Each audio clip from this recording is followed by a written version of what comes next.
નમસ્કાર દર્શક મિત્રો, આપ જોઈ રહ્યા છો ગુજરાત પ્લસ ન્યૂઝ। ખોડિયારનગર વિનાયક રેસિડેન્સીના બીટાવરના એક મકાનમાં એસીમાં આગ। ખોડિયારનગર વિનાયક રેસિડેન્સીના બીટાવરના એક મકાનમાં એસીમાં આગ। હાલોલ ખાનગી કંપનીમાં નોકરી કરતા આદેડ બીમાર હોય છેલ્લા ઘણા દિવસોથી ઘરે હતા। વડોદરા શહેરના ખોડિયારનગર સયાજીપુરા પાણીની ટાંકી પાસે આવેલી વિનાયક રેસિડેન્સીના બીટાવરના 5મા માળે એક મકાનમાં એસીમાં આગ લાગતા આદેડનું મૃત્યુ નીપજ્યું, જ્યારે ઘરવકરીનો તમામ સામાન બળીને ખાખ થઈ ગયો હતો। બનાવને પગલે ફાયર બ્રિગેડ અને પોલીસે ઘટના સ્થળે પહોંચી મૃતદેહને પીએમ અર્થે ખસેડી આગળની કાર્યવાહી હાથ ધરી છે। હાલોલ ખાનગી કંપનીમાં નોકરી કરતા કિરણભાઈ રાણા વડોદરા શહેરના ખોડિયારનગર સયાજીપુરા પાણીની ટાંકી પાસે આવેલ વિનાયક રેસિડેન્સીના બીટાવરના 5મા માળે મકાન નંબર 506માં રહેતા હતા અને છેલ્લા ઘણા દિવસોથી કિરણભાઈ રાણા બીમાર હોવાથી 2 મહિનાથી તેઓ નોકરી પર જતા ન હતા અને ઘરે જ આરામ ફરમાવી રહ્યા હતા।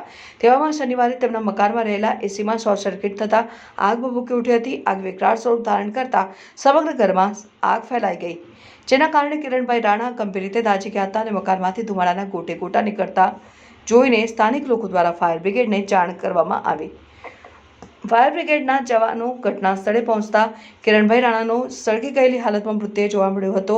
બનાવની જાણ પોલીસને કરવામાં આવી હતી। ફાયર બ્રિગેડના જવાનોએ આગ ઉપર કાબુ મેળવ્યો હતો, જ્યારે પોલીસે મૃતદેહને પોસ્ટમોર્ટમ અર્થે ખસેડી આગળની કાર્યવાહી હાથ ધરી હતી। રેસિડેન્સી છે, શું ઘટના બની?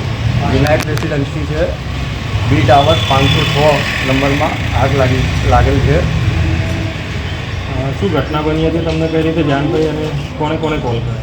હલો, અમે પોલીસવાળાને ફોન કર્યા, ફાયર બ્રિગેડને ફોન કર્યા, ગેસ લાઇનવાળાને ફોન કર્યા, જીબીને ફોન કરી દીધા હતા। તાત્કાલિક ધોરણે બધા આવી ગયા હતા।